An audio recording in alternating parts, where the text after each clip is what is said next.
ಅಥಣಿಯಲ್ಲಿ ಸೌಹಾರ್ದತೆಯ ಬಕ್ರೀದ್ ಆಚರಣೆ, ಮಳೆಗಾಗಿ ವಿಶೇಷ ಪ್ರಾರ್ಥನೆ, ಮತದಾರರ ಜಾಗೃತಿ ಮೂಡಿಸಿದ ಮುಖಂಡರು.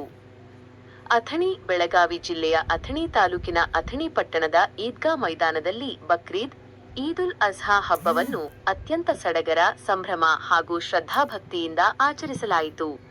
ಮುಸ್ಲಿಂ ಬಾಂಧವರು ಸಾಮೂಹಿಕ ಪ್ರಾರ್ಥನೆ ಸಲ್ಲಿಸಿ ಪರಸ್ಪರ ಶುಭಾಶಯ ವಿನಿಮಯ ಮಾಡಿಕೊಂಡರು. ತ್ಯಾಗ ಮತ್ತು ಬಲಿದಾನದ ಸಂಕೇತ ಮಾಜಿ ಶಾಸಕ ಶಹಜಾನ್ ಡೊಂಗರಗಾಂವ. ಈ ಸಂದರ್ಭದಲ್ಲಿ ಮಾಧ್ಯಮಗಳೊಂದಿಗೆ ಮಾತನಾಡಿದ ಮಾಜಿ ಶಾಸಕರಾದ ಶ್ರೀ ಶಹಜಾನ್ ಡೊಂಗರಗಾಂವ ಅವರು ದೇಶದ ಹಾಗೂ ಅಥಣಿ ತಾಲೂಕಿನ ಜನತೆಗೆ ಹಬ್ಬದ ಶುಭಾಶಯಗಳನ್ನು ಕೋರಿದರು.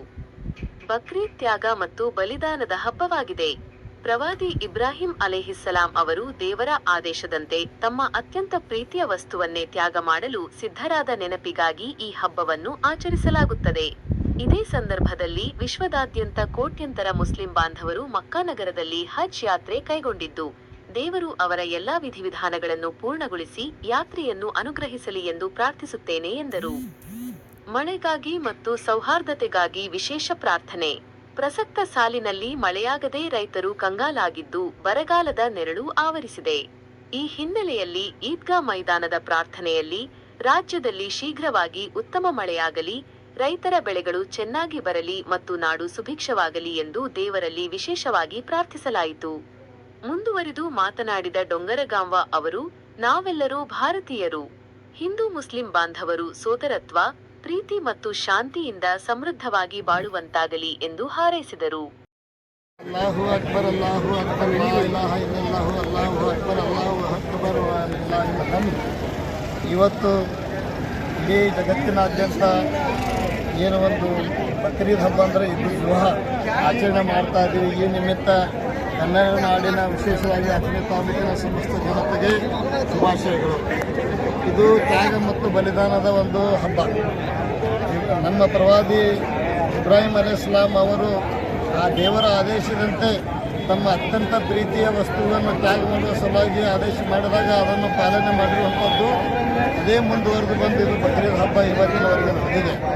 ಇದೇ ಸಂದರ್ಭದಲ್ಲಿ ಮಕ್ಕಾ ಹಜ್ ಯಾತ್ರೆಯನ್ನು ಇಡೀ ಜಗತ್ತಿನ ಎಲ್ಲ ರಾಷ್ಟ್ರಗಳಿಂದ ಅಲ್ಲಿ ಮುಸಲ್ಮಾನರು ಬಂದು ಹಜ್ ಯಾತ್ರೆಯನ್ನು ಕೈಗೊಳ್ಳುತ್ತಾರೆ. ಕೋಟಿಗಟ್ಟಲೆ ಜನ ಇವತ್ತು ಹಜ್ ಯಾತ್ರೆಯನ್ನು ಕೈಗೊಂಡಿದ್ದಾರೆ.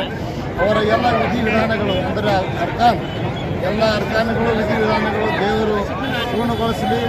ಅವರ ಏನು ಒಂದು ಹಜ್ ಯಾತ್ರೆಯನ್ನು ದೇವರು ಅದನ್ನು ಅನುಗ್ರಹಿಸಲಿ ಅಂತೇಳಿ ಈ ಸಂದರ್ಭದಲ್ಲಿ ನಾನು ಹೇಳ್ತಾ, ಇಷ್ಟೇ ಅಲ್ಲ, ನಮ್ಮ ಇವತ್ತಿನ ಪ್ರಾರ್ಥನೆಯಲ್ಲಿ ಎಲ್ಲ ವಿಶೇಷವಾಗಿ ಬೇಗನೆ ಆದಷ್ಟು ಮಳೆ ಆಗಬೇಕು. ಈ ಎಲ್ಲ ನಮ್ಮ ಈ ನಾಡಿನ ರೈತರು ಕಂಗಾಲಾಗಿದ್ದಾರೆ. ಬೇಗನೆ ಮಳೆ ಆಗಿ ಅವರಿಗೆಲ್ಲರಿಗೆ ಒಳ್ಳೆಯ ಬೆಳೆಗಳು ಬರುವಂಥದ್ದು ಒಂದು ಅನುಗ್ರಹ ದೇವರು ದಯಪಾಲಿಸಲಿ ಅಂತೇಳಿ ಸಹಿತ ಈ ಸಂದರ್ಭದಲ್ಲಿ ಪ್ರಾರ್ಥನೆ ಮಾಡಲಾಗಿದೆ. ಅಷ್ಟೇ ಅಲ್ಲ, ಈಗ ಈ ಒಂದು ಚುನಾವಣಾ ಏನು ಮತದಾರ ಪಟ್ಟಿಯ ಪರಿಷ್ಕರಣಾ ಪ್ರಕ್ರಿಯೆ ಏನು ನಡೆದಿದೆ ಇದರ ಬಗ್ಗೆಯೂ ಸಹಿತ ಮಾಹಿತಿ ಹೇಳಲಾಗಿದೆ. ಜೂನ್ ಮತ್ತು ಜುಲೈ ತಿಂಗಳಲ್ಲಿ ಪರಿಷ್ಕರಣೆ ಆಗುತ್ತದೆ. ಪ್ರತಿಯೊಬ್ಬರು ಸಹಿತ ಯಾರು ಅರ್ಹ ಮತದಾರರಿದ್ದಾರೆ ತಮ್ಮ ಮತದಾರರ ಒಂದು ಕಾರ್ಡನ್ನು ಮ್ಯಾಪಿಂಗ್ನಲ್ಲಿ ಹಾಕಿಕೊಂಡು ಪ್ರತಿಯೊಬ್ಬರು ತಮ್ಮ ಹೆಸರು ಮತಪಟ್ಟಿಯಲ್ಲಿ ಬರುವಂತೆ ಜಾಗರೂಕತೆಯನ್ನು ವಹಿಸಬೇಕಂತೇಳಿ ಸಹಿತ ನಮ್ಮ ಮೌಲಾನಾಗಳು ಇವತ್ತು ಈ ಎಲ್ಲ ನಮ್ಮ ಸಮಾಜಕ್ಕಾಗಲಿ ಈ ನಾಡಿನ ಜನತೆಗಾಗಲಿ ಒಂದು ಸಂದೇಶವನ್ನು ಕೊಟ್ಟಿದ್ದಾರೆ.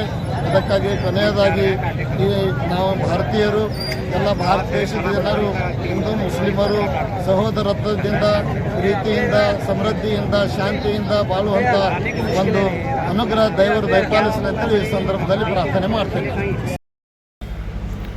ನಮಸ್ಕಾರ, ನಾನು ನಿಮ್ಮ ಇಮ್ತಿಯಾಜ್ ಮಾಡುವಂಥ ಕೋಟಿ ಕೋಟಿ ನಮಸ್ಕಾರಗಳು. ಆತ್ಮೀಯರೇ, ಇವತ್ತು ಬಕ್ರೀದ್ ಹಬ್ಬದ ವಿಶೇಷವಾಗಿ ಇಡೀ ದೇಶದ ಜನರಿಗೆ ಹಾಗೂ ಕರ್ನಾಟಕದ ಜನರಿಗೆ ಹಾಗೂ ವಿಶೇಷವಾಗಿ ಬೆಳಗಾವಿ ಜಿಲ್ಲೆ ಹಾಗೂ ಅಥಣಿ ತಾಲೂಕಿನ ಜನರಿಗೆ JDS ಪಕ್ಷದ ವತಿಯಿಂದ ನಾನು ನಿಮ್ಮ ಇಮ್ತಿಯಾಜ್ ಮಾಡುವಂಥ ಕೋಟಿ ಕೋಟಿ ಶುಭಾಶಯಗಳನ್ನು ಹೇಳ್ತಾ, ಇವತ್ತಿನ ದಿವಸ ಈ ಬಕ್ರೀದ್ ಹಬ್ಬ ತ್ಯಾಗ ಮತ್ತು ಬಲಿದಾನದ ಸಂಕೇತವಾಗಿರ್ತಕ್ಕಂಥ ಈ ಹಬ್ಬದಲ್ಲಿ ವಿಶೇಷವಾಗಿ ಏನು ಇವತ್ತು ಯುವಕರು ಕೆಟ್ಟ ಚಟಗಳಿಗೆ, ದುಶ್ಚಟಗಳಿಗೆ ಏನು ಬಿದ್ದಿದ್ದಾರೆ, ಆ ಚಟಗಳಿಂದ, ಆ ಕೆಟ್ಟ ದುಶ್ಚಟಗಳಿಂದ ದೇವರು ಅವರಿಗೆ ಮುಕ್ತಿಯನ್ನು ನೀಡಲಿ ಹಾಗೂ ಯುವ ಪೀಳಿಗೆಗೆ ತಂದೆ ತಾಯಿಯರನ್ನು ನೋಡಿಕೊಳ್ಳುವಂಥ ವ್ಯವಸ್ಥೆಯು ಆ ದೇವರು ಕರುಣಿಸಲಿ ಅಂತ ಆ ದೇವರಲ್ಲಿ ಪ್ರಾರ್ಥಿಸುತ್ತಾ ಪ್ರತಿಯೊಬ್ಬರಿಗೂ ಈ ಹಬ್ಬದ ಪ್ರಯುಕ್ತ ಎಲ್ಲರೂ ನಾವು ಸಹೋದರತ್ವದಿಂದ ಶಾಂತಿಯಿಂದ ಇರಲಿ ಹಾಗೂ ಒಳ್ಳೆಯ ಮಳೆ ಬೆಳೆ ಆಗಲಿ ಅಂಥೇಳಿ ಆ ದೇವರಲ್ಲಿ ನಾನು ನಿಮ್ಮ ಇಮ್ತಿಯಾಜ್ ಹಿಪ್ಪರ್ಗಿ ಪ್ರಾರ್ಥಿಸುತ್ತೇನೆ. ನಮಸ್ಕಾರ.